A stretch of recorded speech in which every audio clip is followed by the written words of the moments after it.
Welcome to another episode of The Brand Called You, a podcast and podcast show that brings you leadership lessons, knowledge, experience, and wisdom from thousands of successful individuals from around the world.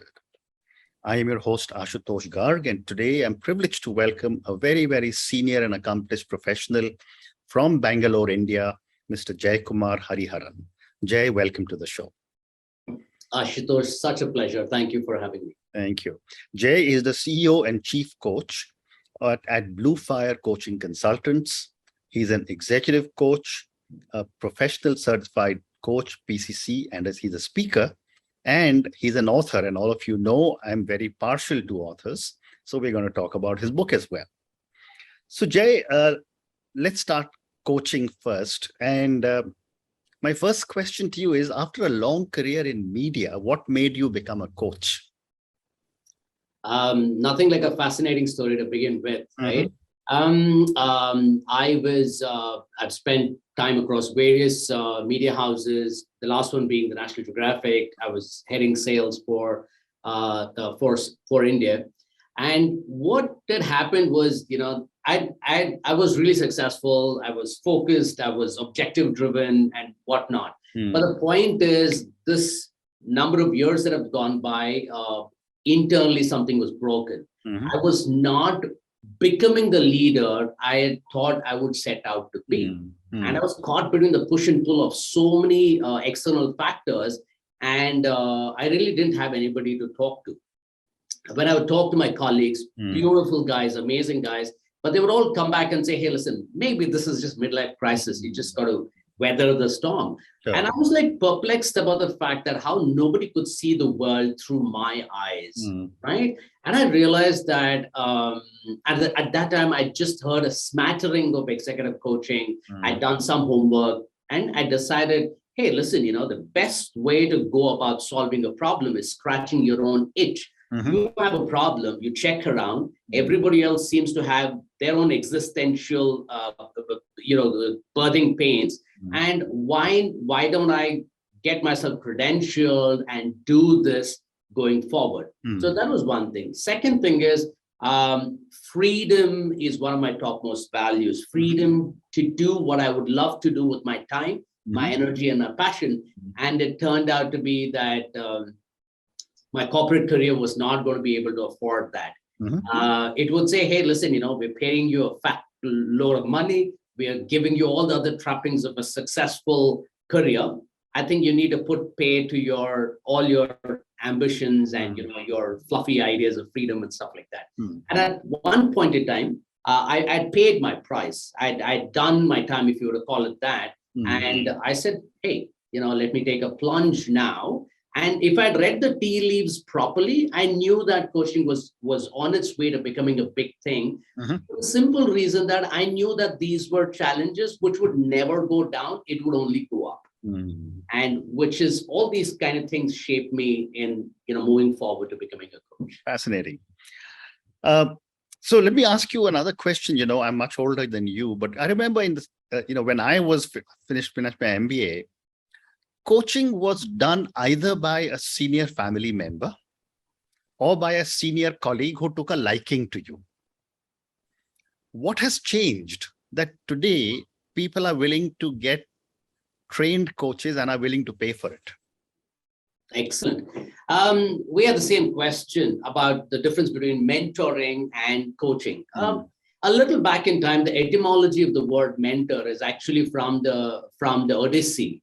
Where Telemachus, was mentoring his younger nephew, which was Homer, through the form of Athena.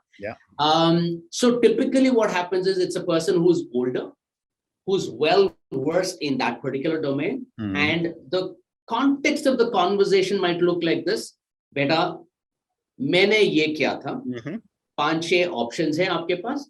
These are things that you might want to consider and then move forward. But having said that, thoughtful questions, polite curiosity, insightful observations do not belong to any one particular realm of thought. It could come from consulting, it could come from mentoring, it could come from counseling, it could come from therapy, it could come from coaching. So all these together will positively influence an individual. But the fundamental difference being that I coach people who are 60 years old, I coach people who are 30 years old. I don't need to be from the same domain. I don't need to know anything about your business. As long as I understand the ecosystem that you are in, that's more than enough for me. So that way it becomes devoid of the domain kind of a thing. Second thing is, it does not come from a place of, I've seen the world more than you. So, hey, you might want to consider that into consideration. The coach approaches the conversation with as much novelty as does the coach. So these would be like fundamental differences, but at the same time, you can argue distinction without a difference as well. Great response. Thank you. My next question to you, Jay, is why do you focus only on CEOs? All right.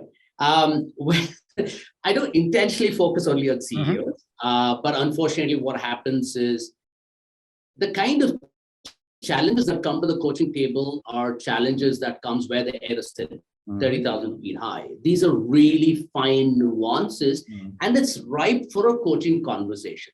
Now, it could be first jobbers, second jobbers, or people in the startup environment. They might have different fires to douse. And, I can't come in and say, hey, listen, don't douse the fire. Let the fire continue, but hey, you need to step back and you need to get coached. So which is why there is a tendency to move towards the upper cadre in an organization, number one. Number two, it is my fond wish that I could influence organizations to change.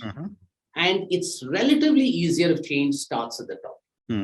I have refused mandates where the CEO has said, I don't need coaching. I've never had a coach, but look at all my reports.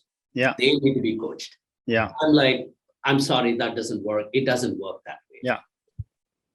So which is why kind of, that's the level that kind of interesting. You also mentioned that you have coached people from 30 to 60 or older.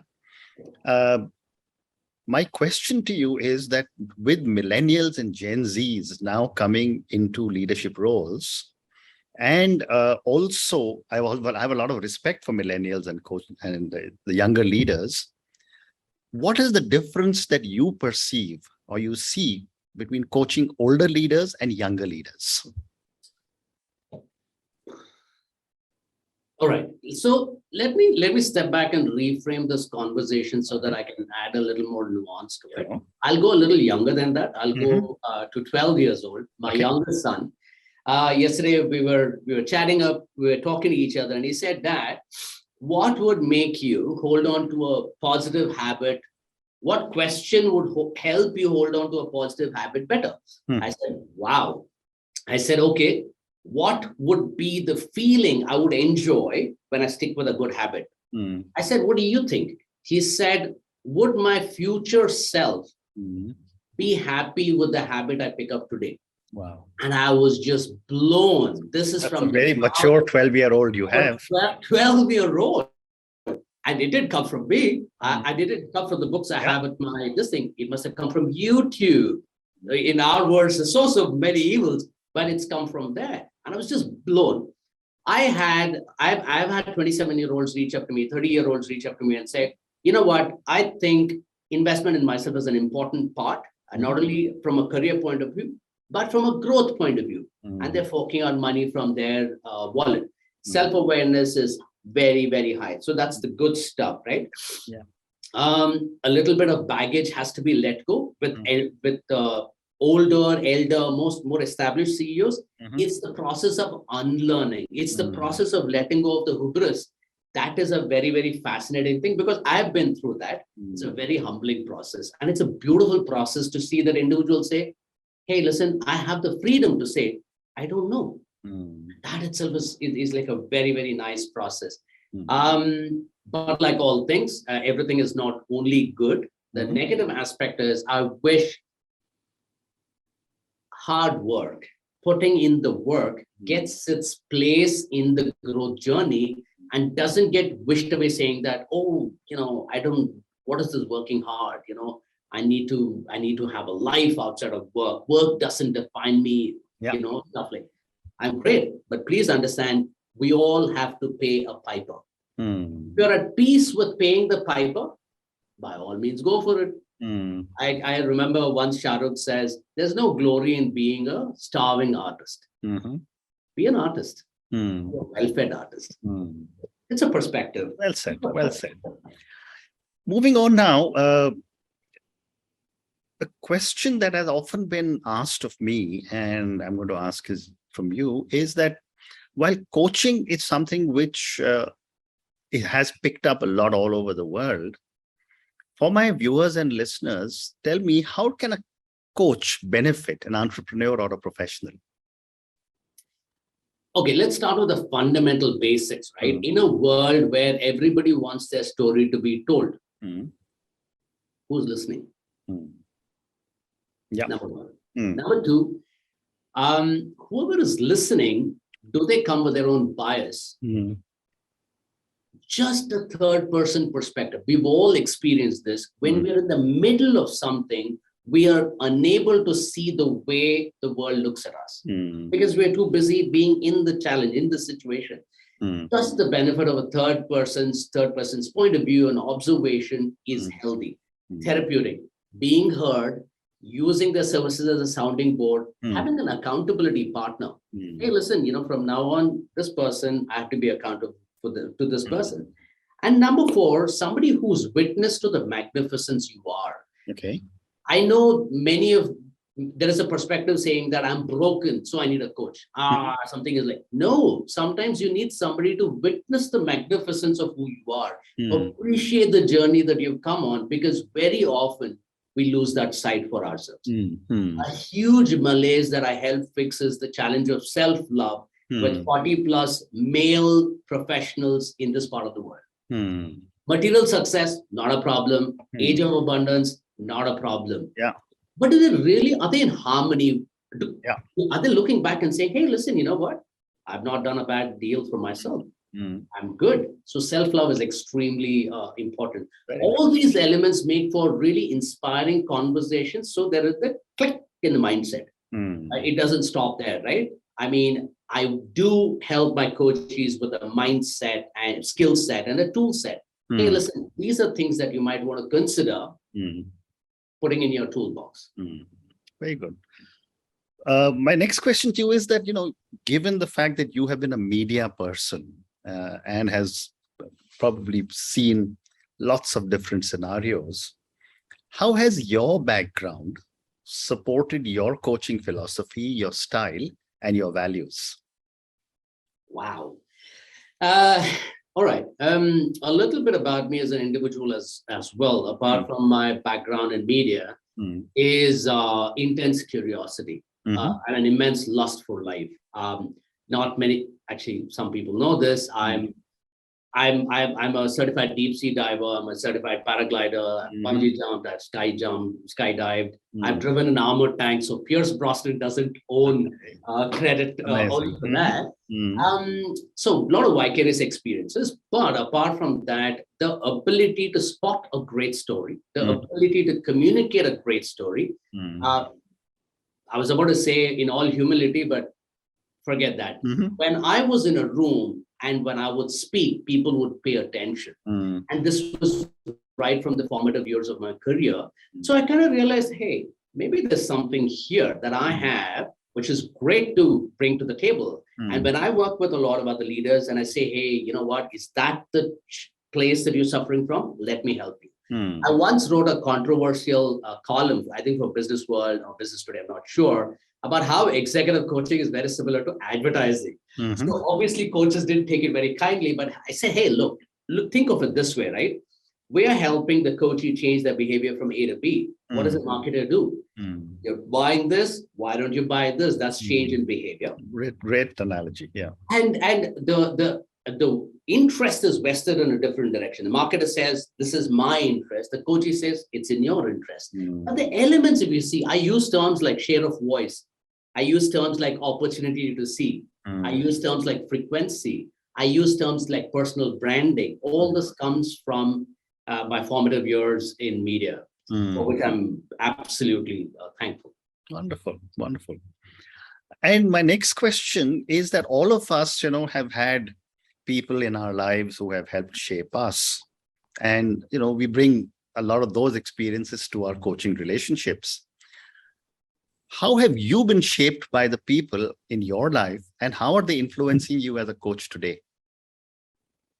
I remember seeing this really witty sign in a friend's house. Mm-hmm. Guests always make us happy.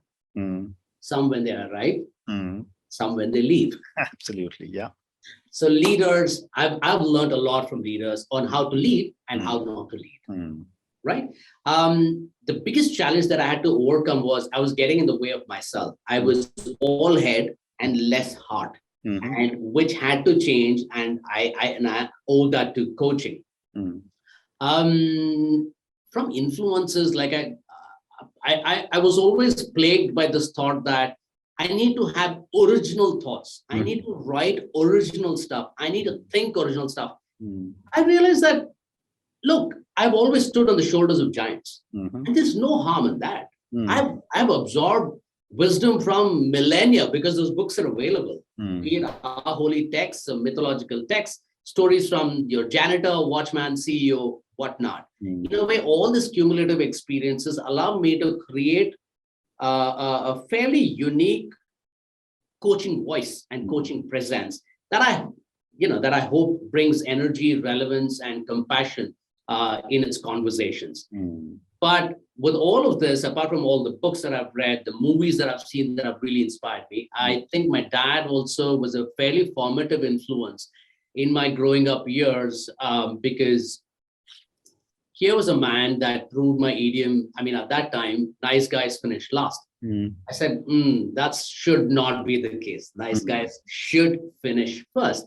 So let me take the best stuff from him and just compound it with being worldly wise and aware of all the machinations that run the world. But his love for books, his love for knowledge, his love for humility, his love for embracing different people, different walks of life, different points of belief, I think really did a lot to me in my formative years. So I didn't come with a dogmatic view saying that the world is a binary. It's a black and white, good or wrong, kind of a thing. And that helps me as a human being, helps me in my coaching process as well. Fascinating. I'm now going to move to your other avatar as an author. Tell me about your books. Well, it's just one book for now. It was my first baby. A lot of blood, sweat, tears, soil, toil, and all of that. It is a letter of love to leaders of my generation. And I remember I had taken off to Kerala for about 10 days. I was in a resort in the hilltops because I thought that's how authors, right? And I wrote maybe 20,000 words, and I came back, and a week later I was reading it and I promptly fell asleep. And I thought I was trying to be somebody else. And I said, no, I tore that up. I restarted from scratch. Loosely inspired by Clayton Christensen's How Will You Measure Your Life, saying that how his entire book was how he could take organizational theories and juxtapose it on life and see if it still holds water. My idea was leadership and life. There are several lessons that you learn. How can you juxtapose it on life and see where it takes me? But the diktat on the board was very clear for me. I wanted it to be a self-help book for people who don't like self-help books. And full of stories, full of pithy observations and witticisms, if I could call it that. The only riff I've heard about it is it's fairly Tarurish in its language. And I apologize to all my readers for having to put up with that. But also I kind of realized that it had to have my authentic voice, at least for my first book, and it was a fascinating experience. And what is the title of the book? It's called Rewire, How to be the leader of your own life. I've always been fascinated about how going to the gym is pleasure for some people and it's pain for some people, and how eating a burger is pleasure for somebody and painful for somebody. And I was just fascinated about the thing saying that if these wires were crossed, beautiful. The next time the person who wants to get healthy and fit, he reaches for a burger and say, no, I will not have that. And that was a very the alchemy, if you can call it that. So hence Rewire was born out of that kind of a thinking. Fantastic. Jay, my last question to you, and this is for the many, many people who will listen to our conversation. You've had an amazing journey in media. You are a successful coach. You're an author. What would you say are 3 lessons you would want our viewers and listeners to take away from your journey and from our conversation? So number one, I firmly believe that any growth doesn't have to come from a place of pain. I agree, pain is a great teacher. You got to welcome it. But I'm saying you don't always have to start only when there is pain. Look back, look at the journey that you have, adopt a learner's mindset. You have difficulty reading, you have difficulty this thing. Ask questions, develop an insatiable curiosity for things around you. There are many, many wonderful things around you. Number 2, put in the work. Yeah. There is no other way. You have to put in the work. Yeah. You have to go through the grind, however unglamorous it might be. And number 3, your life is not just yours. As a leader, it's your contractual obligation to cast a long shadow. Yeah. That's the contract you've signed. It's never one-sided. Yeah. Right. And once you do that consciously, you will be much more intentional in the way you look at the work you're putting in, the influence you're having on people around you. Very interesting. Jay, on that note, and your 3 wonderful lessons, that growth does not necessarily come from pain. You need to put in the work. There are no quick fixes. There are no answers other than just working very, very hard. And the third one you said, which is very interesting, is your life is not just your own because you have a contract and you have responsibilities to people who you work with. And I just added to your family as well. Thank you so much for speaking to me. Thank you for talking to me about your journey as a coach. Thank you for talking to me about so many of your values. What I found particularly fascinating was what your 12-year-old asked you. And I think please do compliment him from my side on such an intense and deep question. Thank you for speaking to me, and good luck to you. Thank you so much, Ashutosh. It's been a pleasure. Have a lovely day ahead. Thank you. Thank you for listening to the Brand Called You videocast and podcast, a platform that brings you knowledge, experience, and wisdom of hundreds of successful individuals from around the world. Do visit our website www.tbcy.in to watch and listen to the stories of many more individuals. You can also follow us on YouTube, Facebook, Instagram, and Twitter. Just search for the Brand Called You.